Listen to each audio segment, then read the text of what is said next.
So guys hello and welcome to this lecture जिसमें अपन discuss करने वाले हैं काइनेमैटिक्स का 3 स्टार प्रॉब्लम जिसका नाम है वाटरिंग अ गार्डन। ठीक है, तो ये प्रॉब्लम काइनेमैटिक्स का है जैसा आपको दिख रहा है और काफ़ी सिंपल और कंसेप्चुअल प्रॉब्लम है and purely based on JEE advanced and olympiad. ठीक है, नॉट फॉर जेई मेंस।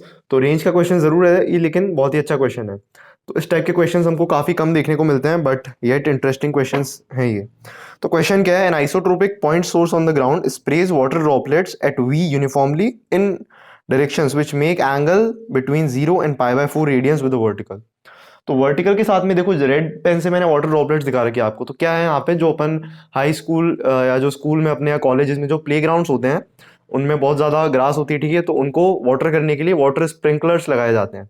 तो उस पर बेस्ड फिजिक्स है, उसके पीछे की फिजिक्स क्या है वो ये है। तो देखो ये जो वाटर स्प्रिंकलर है ये पानी चारों डायरेक्शन में यूनिफॉर्मली स्प्रे करता है। ठीक है, एंड साइमल्टेनियसली। नॉर्मली जो वाटर स्प्रिंकलर होता है वो इस तरफ स्प्रे करेगा, फिर रोटेट होगा, फिर इस तरफ स्प्रे करेगा, इस तरह से चलता है। लेकिन ये वाला जो वाटर स्प्रिंकलर है ये सारी डायरेक्शंस में एक साथ वाटर को रिलीज करेगा। अब इस क्वेश्चन को कैसे फ्रेम किया गया है, देखो क्वेश्चन में बोला गया है कि जितना भी वाटर ड्रॉपलेट्स होगी वो वर्टिकल के साथ में कितना एंगल बनाएगी, 0 से पाई बाय 4 बस। तो थीटा जो मैंने रेड पेन से दिखा रखा है दैट, ये जो रेड वाला थीटा मैंने दिखा रखा है ये थीटा जो है that this belongs to 0 to π/4 close. ठीक है, और अपने क्वेश्चन में क्या गिवन है, suppose that the wetness at a point on ground that is a distance small r away from origin is proportional to the number of water droplets impinging the immediate neighbourhood of that point per unit area. So what we mean by this is, so what we mean by wetness. तो wetness का मतलब क्या होता है कि अपनी grass जो है, अपन किसी भी छोटा सा एरिया ले रहे हैं अपन अपने प्लेग्राउंड का और वहां पे अपन चेक कर रहे हैं कि व्हाट इज द वेटनेस, कितनी गीली है घास। तो ये जो बोल रहा हूँ ना टर्म कितनी गीली है, we are checking how much the grass is wet, that is the wetness. And how this is defined in this question is the number of water droplets impinging in neighbourhood per unit area. तो unit area में आने वाली number of droplets जो हैं that is the वेटनेस। ठीक है, जैसे density क्या होता है, डेंसिटी होता है मास अपॉन वॉल्यूम, मतलब यूनिट वॉल्यूम में आने वाला मास। तो यूनिट एरिया में आने वाली नंबर ऑफ वाटर ड्रॉपलेट्स क्या होगी, उस ग्रास की वेटनेस होगी। ठीक है, तो this is what we mean by wetness. तो क्वेश्चन को जितने अच्छे समझते हैं अपन, आधा तो क्वेश्चन अपना वैसे सॉल्व हो जाता है, right. So determine the radial coordinate of point small r that is 2/√6 - √2 times wet as the point that is at a distance v²/2g away from origin. तो अब देखो हॉरिजॉन्टल जो ये मेरा ग्राउंड है, तो सबसे पहली बात जो स्प्रिंकलर है अपना, जो वाटर स्प्रिंकलर है, इसको अपन ने ओरिजिन पे प्लांट कर रखा है। ओरिजिन को क्या मान सकते हैं अपन, 0,0,0।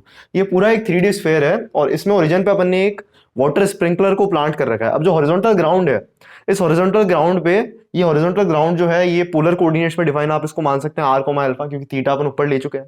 तो ये जो r है that is the radial distance, जो आप जानते हैं पोलर कोऑर्डिनेट्स मैं पढ़ा चुका हूँ अच्छे से। तो इस कोर्स के पहले वाले सेक्शन में अच्छे से डिस्कस कर चुके हैं अपन पोलर कोऑर्डिनेट्स क्या होता है।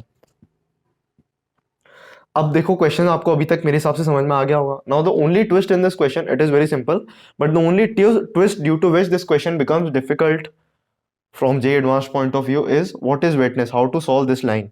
ये जो लाइन लिखी इसको सॉल्व कैसे करेंगे। तो प्रैक्टिकल एप्लीकेशन जो होता है प्रॉब्लम्स का that is more difficult as compare to the theoretical problems. ठीक है, नॉर्मल लिखी हुई चीज को सॉल्व किया जा सकता है, लेकिन ये देखो थोड़ा सा मतलब समझने में भी डिफिकल्ट है कि how should we calculate the wetness.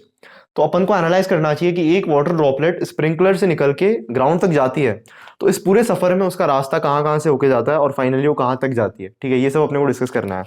तो यार देखो अपन, हाँ ये तो स्प्रिंकलर मैंने आपको दिखाया है, लेकिन जो जितनी भी वाटर ड्रॉपलेट्स होगी वो 0,0,0 से निकल रही है, तो मैंने आपको डिपिक्ट करने के लिए दिखाया है। लेकिन क्वेश्चन में क्या गिवन है कि 0,0,0 से क्या निकल रही है, वाटर ड्रॉपलेट्स। अपन ने बोला कि किसी भी वर्टिकल से मेजर करना है एंगल, तो हॉरिजॉन्टल से ले नहीं सकते अपन। तो किसी भी थीटा पे गया मैं और डी थीटा एंगल मैंने लिया। ठीक है, थीटा पे गया मैं और डी थीटा एंगल मैंने लिया, और फिर यहाँ पे जाके मैंने एक डिस्क ले ली। ठीक है, तो यहाँ पे जाके मैंने एक डिस्क ले ली, ये इस तरह से डिस्क आपको दिखेगी, ये कई बार बना चुके हैं अपन डिस्क। ठीक है, तो जो मैंने पढ़ाया था 1 dimensional elements, 2 dimensional elements, so this is a problem from 2 dimensional elements. ठीक है, ये जो लेंथ है ये कितनी होगी बताओ, this is R D theta if capital R is the radius of the sphere, जो मैंने यहाँ पे दिखा रखा है। और इस छोटे से डिस्क का जो रेडियस होगा ये कितना होगा, r sine theta. This will be r sine theta. आया समझ में, आर साइन थीटा हो गया इसका रेडियस। तो जितनी वाटर ड्रॉपलेट्स होगी वो इस एरिया से बाहर निकलने वाली है, इस कर्व सरफेस एरिया से बाहर निकलने वाली जितनी भी ड्रॉपलेट्स है। So are we getting the number of droplets, है ना, इम्पेंजिंग वगैरह को छोड़ो, नंबर ऑफ ड्रॉपलेट्स अपनी कितनी बाहर निकल रही है, तो वो तो अपने को स्फीयर की हेल्प से कैलकुलेट करना पड़ेगा। तो देखो ये जो इसका जो एरिया है ये कितना है, this area is going to be 2 pi into capital r sine theta and this should be multiplied by capital R d theta.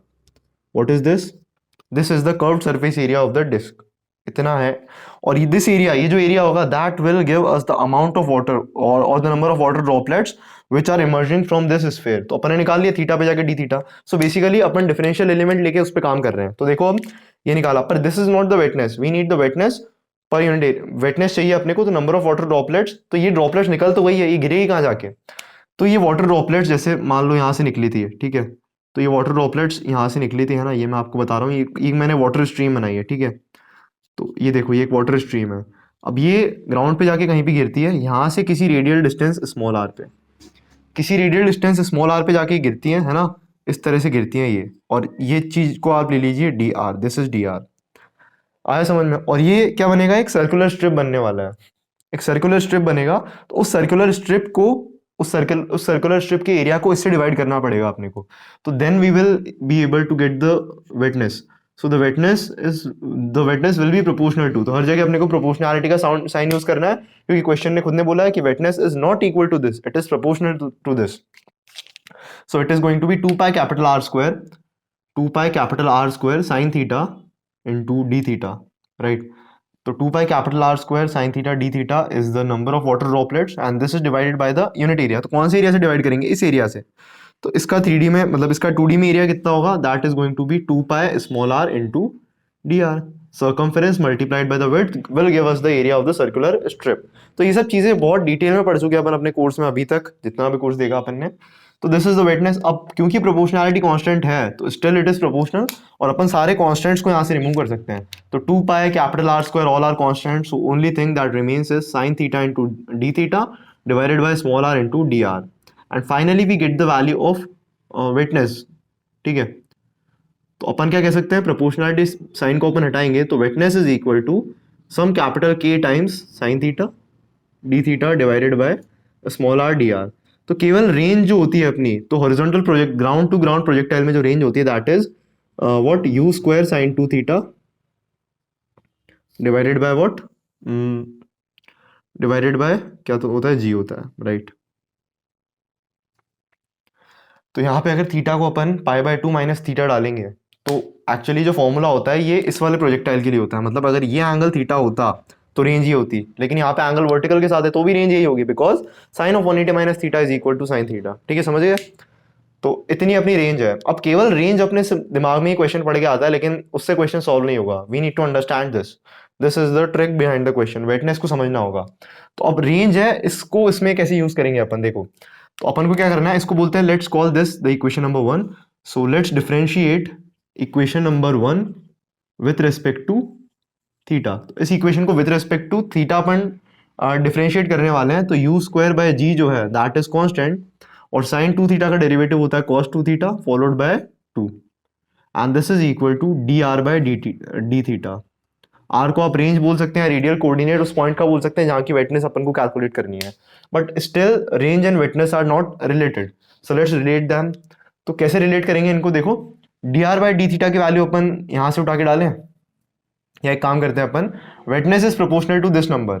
So what we can do, D R के साथ में क्या है, आर, और डी थीटा के साथ में क्या है, साइन थीटा. तो इस पूरे नंबर को अपन किससे मल्टीप्लाई कर सकते हैं? साइन थीटा अपॉन आर से. साइन थीटा अपॉन आर से इस नंबर को मल्टीप्लाई कर देते हैं, राइट. या फिर अपन, या तो डी आर के साथ में आर आना चाहिए, आई एम सॉरी, ठीक है, डी आर के साथ में आर आना चाहिए. तो आर अपॉन साइन थीटा से इसको मल्टीप्लाई करना पड़ेगा. So we got the value of r D r divided by d theta into sine theta. इतना आया. तो ये तो वेटनेस का उल्टा है, right, because wetness is sine theta D theta divided by r D r. So this is equal to, so this is not wetness, wetness is proportional to this, मैं बता चुका हूँ. तो you square by g into 2 cos 2 theta. अब इसको किससे multiply करना है अपने को? Small r upon sine theta से. तो small r upon sine theta, तो साइन थीटा को मैंने यहाँ लिखा, और स्मॉल आर जो होता है that is u square by g into sine 2 theta which is equal to 2 sine theta into cos theta. Sine theta से साइन थीटा कैंसिल करेंगे, तो दिस शुड बिकम 4 यू की power 4 divided by g square which is a constant and multiplied by cos theta into cos 2 theta. That is 1 upon wetness, but this is not wetness, so we need to remove this. So 1 upon witness is proportional to this. Are you getting me? So what is the value of how can we relate witness directly with theta? So witness will be proportional to 1 upon cos theta into cos 2 theta. So this is how witness is proportional to theta. तो finally अपने पास में वेटनेस और theta के बीच में relation आ चुका है सारी चीजें यूज करने के बाद में. अब क्वेश्चन में क्या गिवन है अपने को कि एक ऐसा पॉइंट जो किसी भी स्मॉल आर पे है उसकी वेटनेस अपने को निकालनी है. तो अपन बोलते हैं यार प्रोपोर्शनैलिटी कांस्टेंट को अपन हटाते हैं और यहाँ पे एक के बनाते हैं, है ना, और बोलते हैं कि स्मॉल आर पे जो वेटनेस है वो ये है. लेकिन क्वेश्चन में गिवन है कि वेटनेस जो है वो किसी भी स्मॉल आर बराबर वी स्क्वायर बाय टू जी या यू स्क्वायर बाय टू जी, जो बोलो वी इक्वल टू यू है, मैंने यू ले लिया इसने वी लिया, है ना. तो वेटनेस किसी भी small r equal to v square by two G पे जो भी वेटनेस है दैट इज व्हाट, ये वेटनेस अपने को पता है, यस ये वेटनेस अपने को पता है. तो वी स्क्वायर बाय टू जी अपने को वेटनेस चाहिए, तो इसको डालो यू स्क्वायर बाय टू जी. तो यहाँ से थीटा की वैल्यू कितनी आने वाली है बताओ. थीटा की वैल्यू आ जाएगी यहाँ से पाई बाय 12. पाई बाय 12 का आधा कितना हो गया, pi by 6 which is 30 degree. Sine 30 is half, तो you square by two G is the radial distance. So theta की वैल्यू आती है पाई बाय 12, तो यहाँ पे डालो cos pi by 12 into cos pi by 6 because 2 theta which is 2 into pi by 12 is pi by 6. So this is another witness और ये another witness है. अब अपने को इन दोनों को रिलेट करके दिया हुआ है क्वेश्चन में बस ताकि cos pi by 12 की वैल्यू काम में आ जाए, है ना. So let me erase this.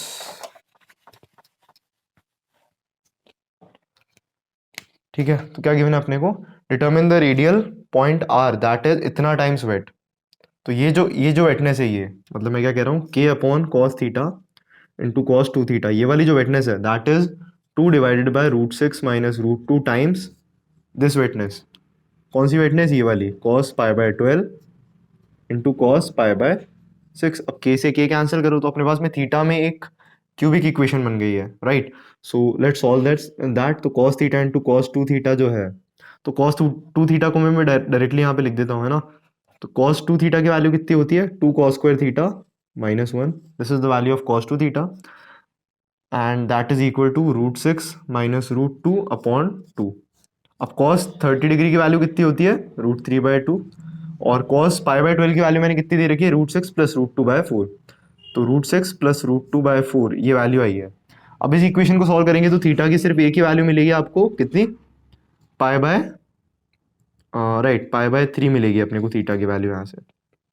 या फिर डायरेक्टली बोले तो cos थीटा की वैल्यू रूट 3 बाय 2 मिलेगी. तो cos थीटा की वैल्यू रूट 3 बाय 2 कब होती है, 30 पे होती है, या तो थीटा की वैल्यू अपने को पाई बाय 6 मिलेगी. ठीक है, थीटा की वैल्यू पाई बाय 6 यहाँ से अपने को फाइनली मिल जाएगी, right.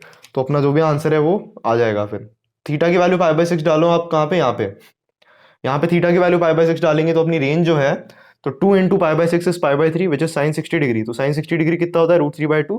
So final answer is r equal to root 3 u square by 2g. That is the radial coordinate जो अपने से पूछा गया है. तो this was all about this question. It is very interesting and amazing question. तो थोड़ा सा अलग क्वेश्चन है ये, हटके क्वेश्चन है थोड़ा सा, but very important from J advance point of view. इस पे 3 स्टार ऐसे नहीं लगाया मैंने, ठीक है. तो I hope you enjoyed this lecture a lot. I will see you in the next lecture जहाँ पे और टफ प्रॉब्लम्स अपन लेने वाले हैं. So see you in the next lecture. Till then, have a wonderful day ahead and thank you.